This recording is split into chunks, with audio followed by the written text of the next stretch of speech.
I was extremely skeptical, said no to my family for a year, finally got on it, lost 101 pounds, went from a size 20 to a size 0, won weight loss champion, $5,000. It has completely changed my life, every aspect of my life.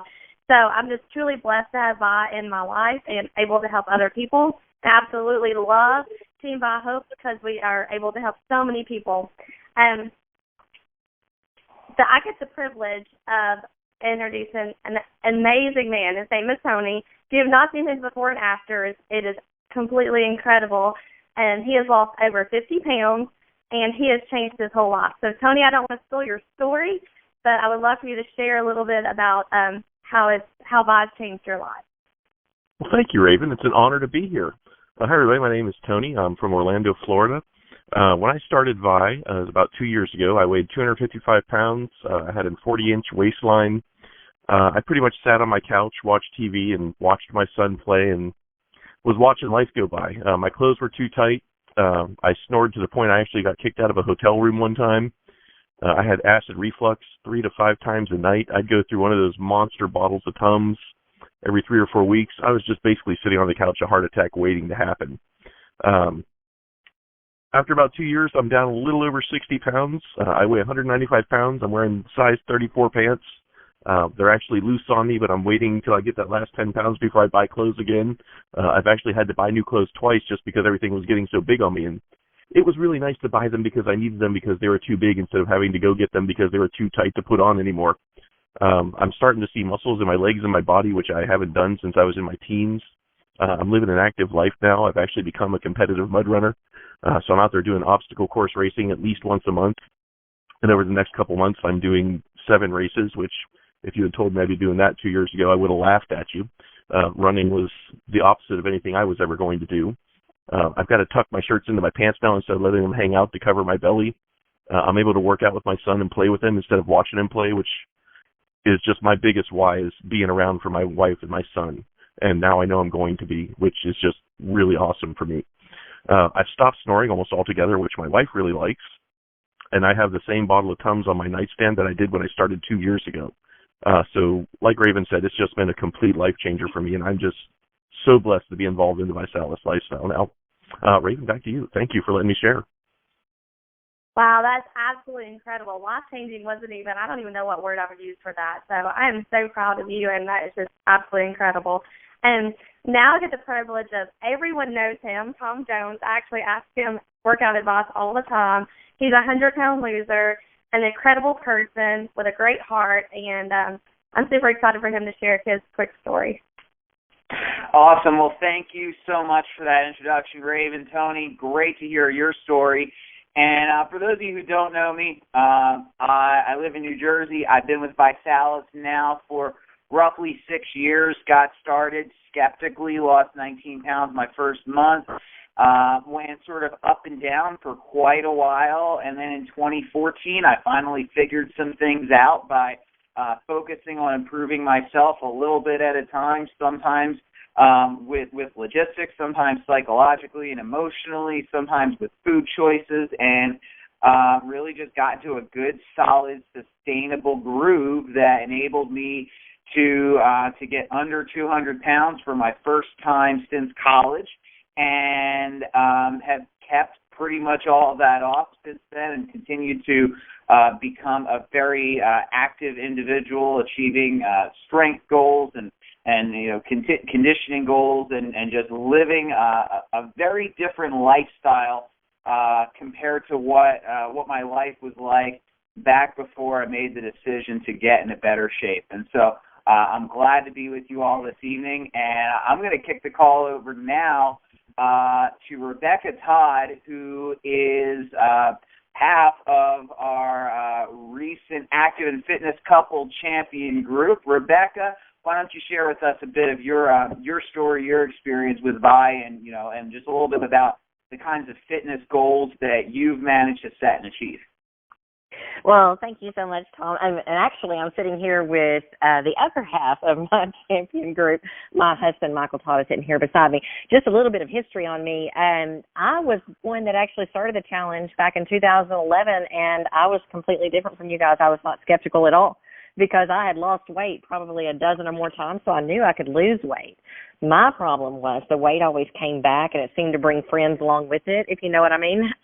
So I never was able to stay in those smaller clothes, and each time I went up or back to my normal weight or back up to my previous weight, it was a heavier weight. So when I found the challenge, my husband, then who was a personal trainer, actually introduced me to it, and what I found was fabulous because not only did I drop weight, I actually changed the composition of my body. I dropped body fat. I didn't just drop weight, right? So I dropped body fat, and I was able to tone and add lean muscle as well. Well, fast forward about 4 years, and we went all in. We set a goal to actually go out and win Challenge Champions, and that's what we did. We entered the active fitness couple category. My husband and I together lost 70 pounds, I believe it was. 75 pounds, he said, and I cannot tell you how many inches we lost, but we totally transformed our physiques. And guys, at 43, I'm a 43-year-old grandma. I've got 2 grown children. I was able to do a fitness photo shoot out in the center of my town. That is crazy. I never would have done that before. When I started the challenge, I was just looking to lose some weight. I had no idea that I was going to achieve a level of fitness that I'd never been able to achieve before. And so with that, I want to kick it back over to you, Tom, and I'll chat with you guys here in just a second. Awesome. Well, great story. Great to have you with us, Rebecca. Now I'm going to take a few minutes this evening and discuss the featured topic for tonight, which is how to stay on track through the weekends. And I have several points that I want to share. I'm going to pull Raven in for any additional comments she might have as we go. So, Raven, as I talk, feel free to chime in at any point, if anything you want to add. Otherwise, just when I get through things, I'll give you a chance. I have 5 tips for everybody on how to effectively manage the weekends as you're pursuing a challenge goal. And let me first begin by saying that this advice and what you do with it is going to depend on where you are in your transformation. Some people early on are going to be really gung-ho and are going to really need to be very focused on staying on track over the weekends, whereas once you really start making this into a lifestyle change, you'll find that it's more natural, and you can have some weekends that are really on point and some that aren't quite, and that's all a part of establishing this as a lifestyle change with sustainable patterns that are going to work for many, many years to come. So having said that, tip number 1 when you get into the weekend is to decide in advance what the weekend's going to look like. Now, on one end of the spectrum, you may have a weekend once in a while in which you say, I'm just going to throw caution to the wind. I'm going to have some fun. I'm going to eat what I want. I'm going to do what I want. I'm going to drink what I want. And for some people on this line, that can be okay. That can work. That can be psychologically healthy and maybe even physically healthy. But for others, you may know that, that just doesn't work for you. If you do that, you've erased a week's worth of progress, and you just don't want to be doing that.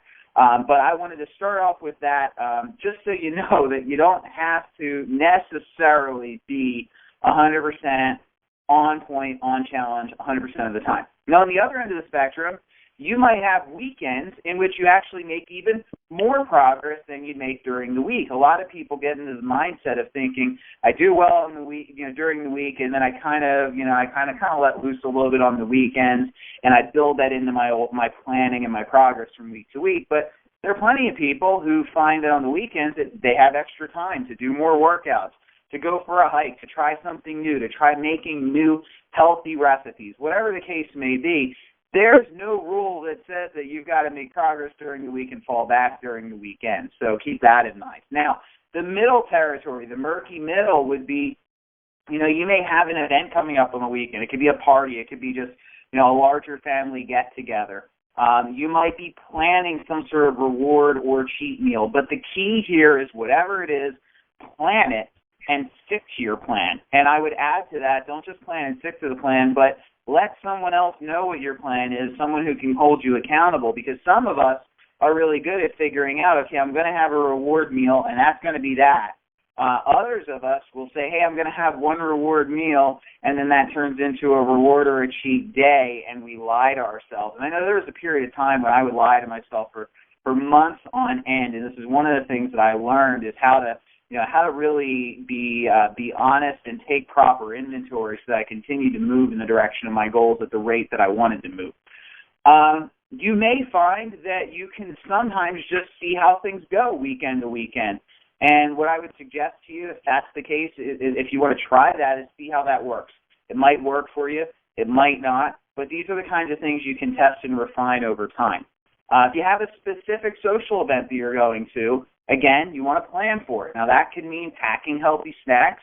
That could mean if there's going to be food there, that you have a healthy meal before the event. And that's kind of counterintuitive to a lot of people. They think, okay, well, if I eat before the event, I'm just going to eat more there, and that's going to be even worse. But what a lot of us find is if you have a healthy meal, let's say you have an early dinner at 3 or 4 p.m. and you're going to a party where you know there's going to be a lot of different food, you've already gotten enough food that you're pretty full. So then when you're exposed to all of the temptations that evening, they're less tempting to you.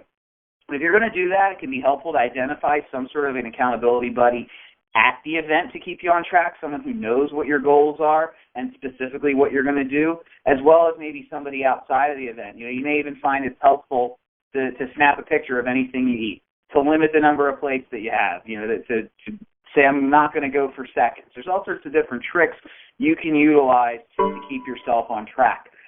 There was a time in my transformation when if I was going to a social event, I was going to be around my family, I needed to make them very clear of my preferences. And so if that's the case for you, please be sure to do that.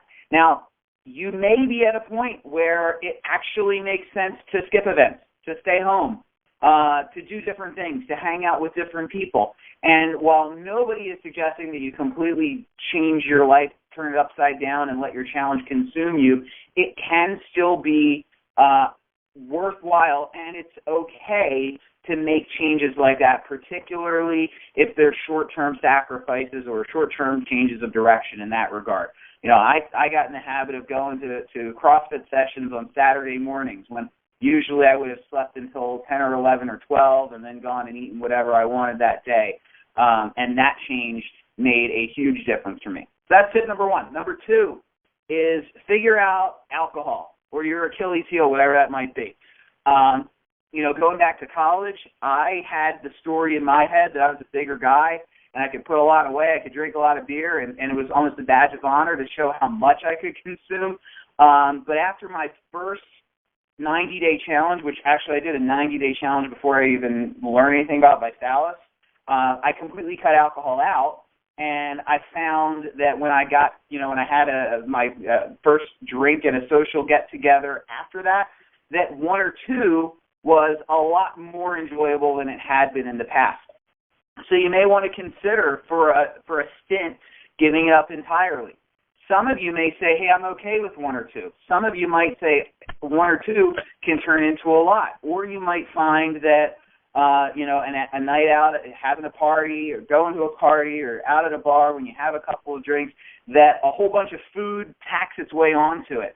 And these are things you should be aware of and decide accordingly. The point is that you've got to figure out what works for you and address this so that you're taking care of obstacles that can be in your path.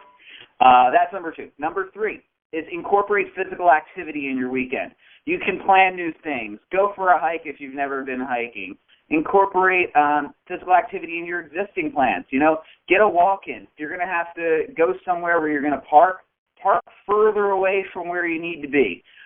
You can make things fun and randomly do push-ups or squats. You might find that that boredom is a cue for you to go and eat poorly. Well, on the weekends, there's no rule that says you can't go and volunteer, help people with their yard work, do something to keep you occupied that gets you more active than you would have been otherwise. So that's number three. Number four is if you make your week satisfying, your weekend will be less of a temptation. Many people they hate their jobs. they go through their week just, like they're holding their breath and just living for the weekends when they can, breathe a sigh of relief and let loose. And similarly, there are a lot of people who eat, quote unquote, strictly during the week, and then they end up viewing the weekend as this time when they can just do whatever they want. I would submit to you that if you identify and learn to implement healthy but satisfying food choices during the week, whether those are new recipes or different varieties of shakes, you name it, you can get to a point where your weekends don't feel like, the end of a period of deprivation where, you just feel like you've got to have something and the temptation is overwhelming. And then lastly, fifth step or fifth tip is if you get off track, get back on track immediately. If you have a bad meal, follow it with something good. That could be something that blunts cravings. For me, bacon, avocado, eggs do a great job of blunting cravings. Brushing your teeth is a good way to get back on track. Cleanse your palate, and you're less likely to go and continue eating food that's inconsistent with your goals. But don't let a planned cheat meal turn into an unplanned cheat day. Don't let a planned cheat day turn into an unplanned weekend of indulgence. And decide and figure out for yourself whether the scale is going to be useful or not. Some people find that they weigh themselves at the end of the weekend and they go, oh my God, I went up 8 pounds. I got to get back on track. And they are amazing as a result. Other people, the scale is just something that they use to bludgeon themselves and punish themselves. If that's you, ignore the scale. Because if you ate like garbage over the weekend, it is highly likely that the scale is going to reflect it. But it may reflect it more than it really should. Because if you eat junk, your body's absorbing water. It's got food all through your system still. You may be much heavier than you actually gained. And some people, they'll see those numbers go up, and it sends them into a tailspin, and then their next week is shot. So if you sense that you're in that category, just understand that if you made a mistake, you can forgive yourself and move on. And if you had a weekend that was fun and you don't regret your decisions, savor those decisions and get back to your plan right away. So those are my tips. Raven, how about you? Anything you want to add? I just want to say how absolutely amazing you are. I had a whole list of notes, and he covered every note. I was checking it off as he was talking about it. So everything he said was spot on, right on. Don't get on that scale, and just because a weekend you have, enjoyed it, lets you end your challenge. I've had lots of people get on, like, well, I gained 5 pounds. I'm like, but you ate all the stuff that you weren't supposed to. It's not a big deal. Don't let that scale ever define you. So, but no, I think you crushed it, and I'm super proud, and I actually got some tips from you, so thank you very much. Awesome. Well, great minds think alike. And, it just goes to show that if everything that was on your list was on my list, that there are some commonalities among people who get this dialed in and figure out how to transform their bodies and lose a bunch of weight and keep it off. And so I can think of no further segue than to turn the call over to someone who inspires me on a very regular basis. She's a 100-pound club member who has become very fitness conscious. I see her Facebook posts very frequently, and it's just exciting to see that not only has she lost a lot of weight, but she's really transformed her body and her lifestyle, and that's Dawn Ervin. Dawn, do we have you on the line? Hi, good evening. This is Dawn. How are you? Fantastic. Thank you so much. And I'm sorry, I'm actually busy right now. I'm in the middle of doing something, so please forgive me. And I know that we're sharing how we make it through the weekend. Yes, through the weekend. If you could just start by telling us a little of your backstory, that'd be great for those on the call who aren't familiar with your story. Absolutely, I'd be more than happy to. Again, my name is Dawn Ervin. I am a regional director out of Greensboro, North Carolina. I started the challenge May 2013. Current to date, I've lost 120 pounds. I am from a size 22 to a size 9.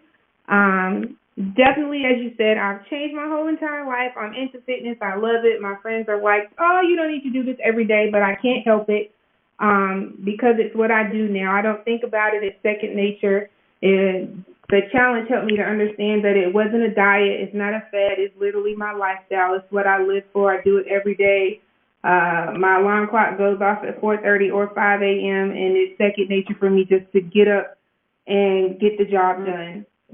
The reason I love the challenge is because it's given me an opportunity not only to change my life, but several others' lives that I've had the opportunity to run into, that come in contact with. As far as me making it through the weekend, what helps me the most is a lot of my friends have dinner parties or birthdays, and we're generally always going to a restaurant. So the best tip I can give anybody is I always take a look at the menus so I know what's on the menu before I get there. And I make it my business to schedule a workout that Saturday morning if I can, if I know that I'm going to eat, so that I'm like, okay, I got some calories burned. I'm going to eat my breakfast the same as I do during the week. So if I have that dinner or I have that one drink or that one meal, it's not going to throw me off track. I don't feel guilty for it because I know I've eaten clean during the week and I've trained all week. And it's good to allow yourself a cheat meal or something so that you can just feel awesome. You know that you're doing good. So you should reward yourself, not necessarily rewarding ourselves with food, but rewarding ourselves for having such an awesome week. Awesome. Well, those are some great tips there, and I'm glad that you mentioned checking the menu in advance because I didn't think to put that in my list here, but that's definitely something I do as well, and that helps a ton. So glad you could be on the call with us, Dawn, and thank you so much for sharing your story. I want to open the call up now to Rebecca and Tony for any other tips they might have on what they do to make it through the weekends, or what they do to make it through whatever kind of tough spots they might have, any psychological or mindset tips they might have that's enabled them to achieve the results that they've gotten. So anything either you want to add? Yeah, thank you so much. Actually, yeah, you have done a great job, all of you guys, of covering, like she said, everything on her list has already been said. That's pretty much the same way, but there's just a couple of things that I really want to, just leave as a point to remember. We do, like I heard all of you mention, if you're going out on special occasions that you may even prepare your own food, take your own food. We do that. We make sure that the people that we are hanging out with on the weekend understand that we are on a nutrition plan. We're not on a diet. We're on a nutrition plan to feed our body good, healthy food. And we are going to prepare food. But this is the biggest piece of advice that I can give, and I'm sure that you covered it. I can't remember everything. I wish I had a list to look at it in front of me. But the biggest piece of advice is if you think you're going to be out for 4 hours, plan to be out for 8. Be sure you have got something on you at all times. And this is not just on the weekends. This is every day of the week. I've always got some Bites or NutriBars or some snacks that's something that I've prepared myself on my person, because there is nothing that will cause you to, lose a moment and feel like you've had a failure. Nothing like it than to be hungry and not be prepared. So always, always, always have something on your person so that you can not break weak and you can, satisfy that moment with something that's going to be good for your nutrition plan. So like I said, I always plan to be out much longer than you are. Now my husband and I, we do use cheat meals. I'm not saying that they're weekly. Sometimes we'll have a cheat meal every 2 weeks, depends on where we are in our plan at that moment or where our goal is. But our cheat meal is just that. It is a cheat meal. The rest of the day, we're on point, eating the things that are on our nutrition plan. Our Vi products go in our bodies every day of the week, even if it's a day that we have a cheat meal on. We are still doing our 2 shakes. We are still doing our Vi Pack. We are still doing our good energizing drinks. But every day, those products for sure are going in our body, whether we're having that meal that's, an unlimited cheat meal or not. We're going to be using those products every day. And that has helped to keep us on point. Number one, when you're putting nutrition in your body, you just have much more willpower because you have more energy and you're much more focused. So start out with the good nutrition. And then if you're going to, slam it out later that night, do so, but understand you've planned it. Don't let it just be one of those spontaneous moments. A cheat meal, something like that, should always be planned so that you don't just fall off. My husband says it best when he says if it's a planned cheat meal and you've been on point with your nutrition, you still go to bed that night feeling like a success because it was planned. It's when we go to bed and we feel like we've let ourselves down that it's harder to get up that next morning and hit everything hard, as far as being on point with your nutrition. So you want to go to bed at night feeling like a success. So be sure that you've planned for a success. Plan for those meals, plan for being out longer than you should, than you're expecting to. And then that way you can go to bed feeling like a success. And I'm going to go ahead and turn it back over to you guys. Awesome. Tony, hey, how about you? Do you have a tip or two that you found to be particularly useful? Even if it's something somebody else said, we'd love to find out what your key is. Certainly. You guys actually also hit most of my points. I do have a couple addendums. Like if you're going out to a restaurant, on top of knowing what you want, know how to ask for changes that will make whatever you want healthier.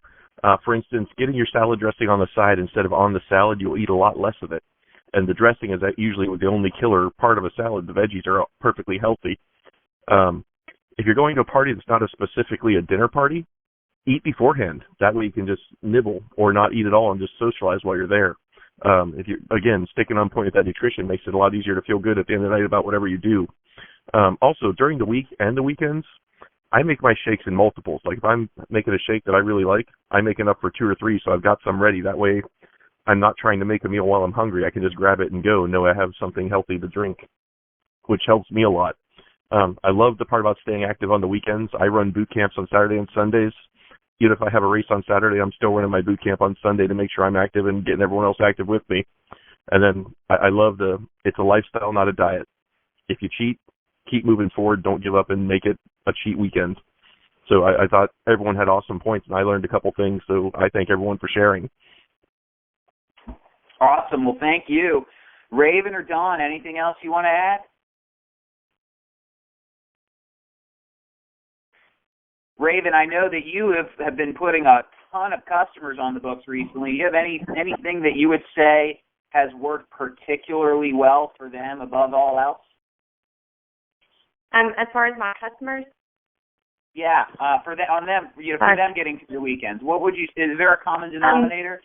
Yeah, what I was going to share that too is I started a little private group with all my newest customers, and we do a challenge every Friday, and they actually win something on Monday for posting their food, because what I've learned is that if you're posting it and putting it in that group, I know what you're eating, and it holds you more accountable. It was fun, and they win Neon or they win some Vitrim, but it holds them accountable so they don't get discouraged that Monday morning whenever they get on the scale.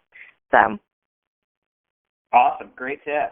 And great way to close the call. This has been a terrific call, I think. We've had some just amazing stories and hopefully a good amount of actionable knowledge for anyone listening in this evening. I'm looking forward to next week's call, same time. We're going to have some news stories, some special guest speakers, so please be sure to dial in for that as well. And if anyone listening to this call right now is thinking, wow, I wish so-and-so would have been listening in with me this evening, understand this call is being recorded and will be available for playback by tomorrow, possibly even later this evening. So we appreciate you all being on the call and look forward to hearing you all again on the call very soon. And this call is a wrap. Have a great night, everybody.